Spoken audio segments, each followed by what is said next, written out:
Halo, assalamualaikum warahmatullahi wabarakatuh dan salam sejahtera bagi kita sekalian. Perkenalkan, nama saya Frednoya SPD. Saya calon guru penggerak angkatan keempat dari Kota Ambon, Provinsi Maluku.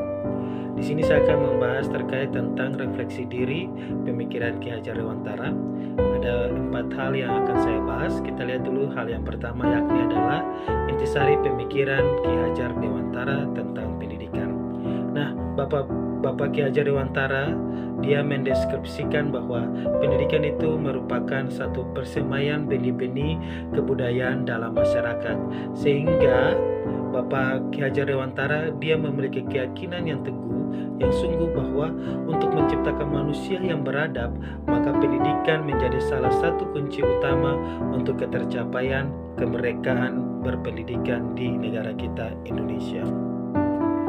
Baik, hal yang kedua di sini terkait tentang yang namanya proses pembelajaran yang mencerminkan Ki Hajar Dewantara. Nah, khusus untuk proses pembelajaran yang mencerminkan Ki Hajar Dewantara itu sendiri, di sini pembelajaran yang saya pakai adalah pembelajaran yang bersifat secara holistik, di mana pembelajaran yang bersifat holistik ini, bersifat holistik itu berarti bersifat budi dan pekerti. Karena kalau bicara terkait tentang pembelajaran holistik yang bersifat budi, berarti pembelajaran yang bersifat ciptanya, karsanya, dan rasanya. Sedangkan kalau untuk pembelajaran bersifat pekerti itu sendiri, itu bagaimana tutut tenaga, upaya, tindakan yang saya harus lakukan untuk ketercapaian dari pendidikan itu sendiri. Baik, hal yang ketiga di sini terkait tentang apa yang saya lakukan agar proses pembelajaran mencerminkan pemikiran Ki Hajar Dewantara.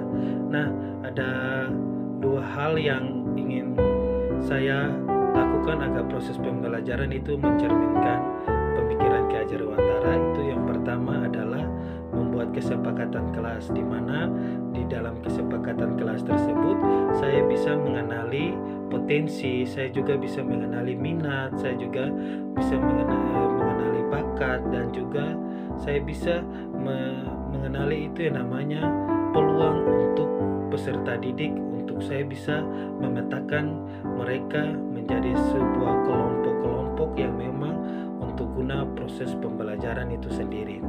Kemudian yang kedua di sini yakni adalah saya ingin menciptakan atau membuat suatu strategi pembelajaran yang memang dia berpusat pada murid guna terwujudnya itu yang namanya merdeka belajar. Oke, yang keempat di sini, hal yang keempat dari konsep pemikiran Ki Hajar Dewantara, mana yang Anda terapkan? Yang saya terapkan di sini itu, yang sudah saya terapkan itu ada 2 hal, yakni yang pertama itu saya sudah melakukan pembelajaran secara holistik, di mana peserta didik dapat aktif dalam membuat sesuatu, dalam menciptakan sesuatu, dan dalam merekayasa sesuatu yang memang bisa sangat berguna bagi mereka.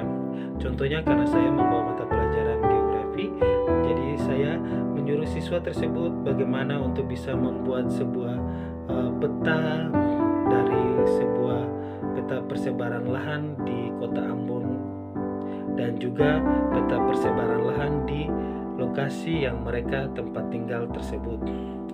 Kemudian yang kedua di sini terkait tentang yang namanya pembelajaran yang berpusat kepada murid, di mana pembelajaran yang berpusat kepada murid tersebut, di mana cuma hanya guru sebagai fasilitator saja. Mungkin itu demikian penjelasan singkat terkait tentang refleksi diri pemikiran Ki Hajar Dewantara. Demikian, wabillahi taufiq wal hidayah. Wassalamualaikum warahmatullahi wabarakatuh, dan salam sejahtera bagi kita sekalian. Salam guru penggerak.